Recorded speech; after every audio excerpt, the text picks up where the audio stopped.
The jack-o'-lantern was mainly Rolls-Royce, but we did occasionally entertain other, stranger types. W.O. Bentleys were grudgingly admitted, those genuine ones even welcomed. Only occasionally did we purchase the genuine item, as this blower 4.5, which came from Frensham Pond in Surrey. In our pursuit of cars in barns, however, some Bentleys were uncovered. This one in the depths of Savernake Forest at Great Bedwin, in a barn at Wolf Hall, its owner, Hector Bruce Binney, a truly memorable eccentric.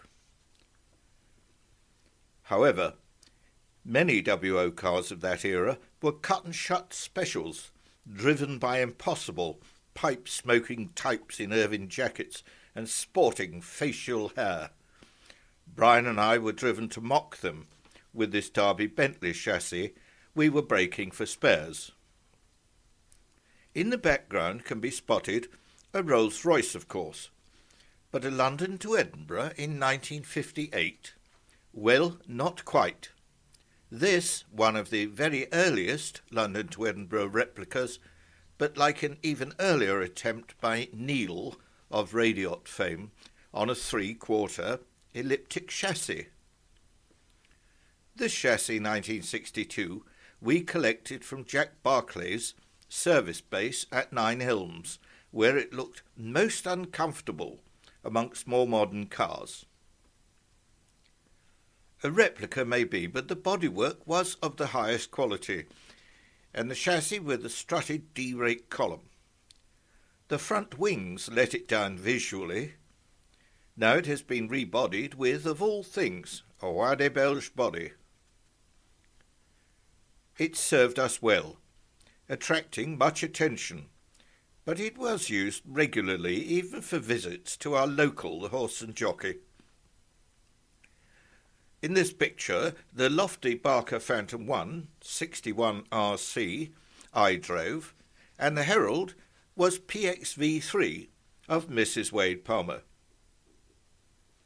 Another, even earlier ghost was a regular visitor to the jack-o'-lantern.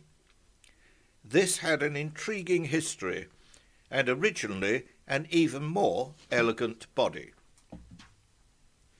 Chassis 970 was originally this curvaceous Barker in the hands of one John Henry Thomas, a photographer of the Cotswold scenery. Living in London, he used this ghost to commute on the early roads to Gloucestershire. His photographs now held by the Bingham Library Trust. John Henry sold it on, and it ended up in India, where, after numerous adventures, it survived against the odds to be rescued by a serving British officer, Colonel Cardew, who used it as a utility vehicle with its locally built body in finest Indian timber.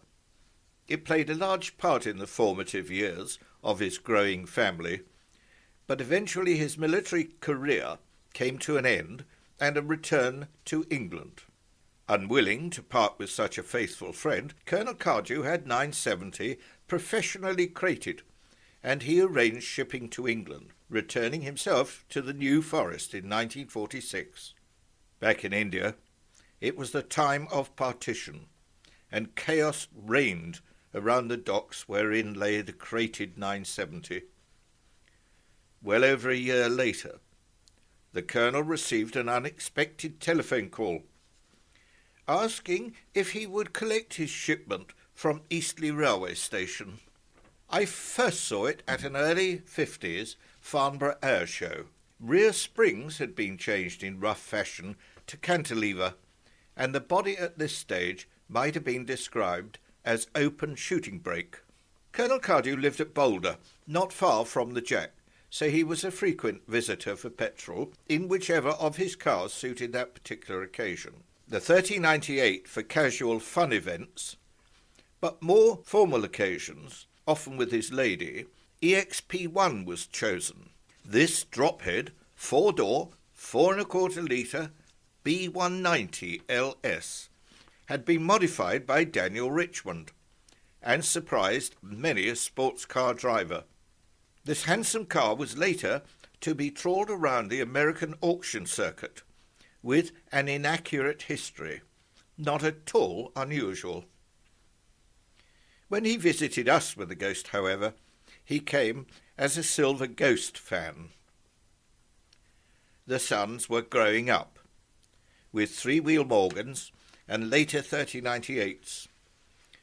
The Colonel decided to sell his friend 970 and, calling upon us, offered this 1909 chassis at £100.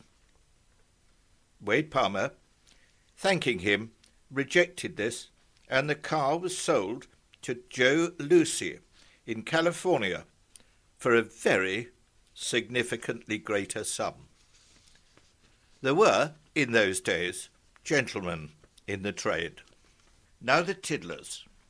Smaller cars were considered if they had any interesting attributes. This sleeve valve Daimler, seen here as a landaulette, for which the owner wanted any sum near £100, was the smaller horsepower sleeve valve model. Not really a saleable proposition. This car, registered DF450, this plate itself highly valued today, was of great character and unusual, not only for its all-weather salmon's body, crank in the flank and wind wildly like windmill, but also it sported a turn-of-the-century double Elliott speedometer, this item alone worth £200 at the time. Another all-weather body, probably by Carlton, this time on an 18-horsepower Lanchester, we unanimously voted the ugliest car at the Jack and christened it Yogi Bear. In contrast, this sleek, svelte sports car was unloved when we found it in a service station adjoining the military base at Marchwood near Southampton. Registered TLY 33, an allocation for returning servicemen's cars, we stored it in our Nissan hut, far from the forecourt at the Jack. Here, in the company of fellow countryman Horsch Straight 8, it languished, raising questions about its frameless steel body shell and identity, as the chassis plate was missing. We sold it for a small sum to two young lads who ran the Cheriton service station near Winchester, who intended it for a competition career. We didn't tell them it sported only the Type 315 1500cc 45 brake horsepower motor. Fate intervened, and it ended up with keen VSCC member Mike Scythes, who researched diligently this oddity. The tale emerged. Raced pre-war by Walter Schluter. This was BMW 328 85312. Schluter reckoned a frameless steel shell would be lighter than a conventional framed body. His competition successes may be seen as proof of his theories. One wonders if our returning serviceman knew any of this. Here it is in contrast with a standard 328. Now today, this car is once again very active in competition in the hands of Mike Scythes. Bravo! More competition history appeared at the Jack in the form of a one-off special. This cycle-wing beast behaved badly on the road.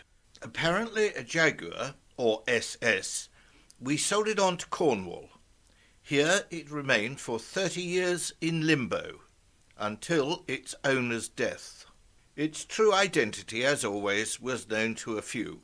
Further research produced early photographs of the car, including early wartime ownership by Wing Commander Hugh Kennard. From Switzerland came a Dr. Christian Jenny. A Jaguar enthusiast, he knew of this neglected car, flew to England and persuaded the widow to sell. Restoration was started in England, but was completed in the USA. The quality of this restoration can be judged from successes at major international shows, including Pebble Beach and Villa d'Este. So once more I close, showing a shapely stern. Thank you all.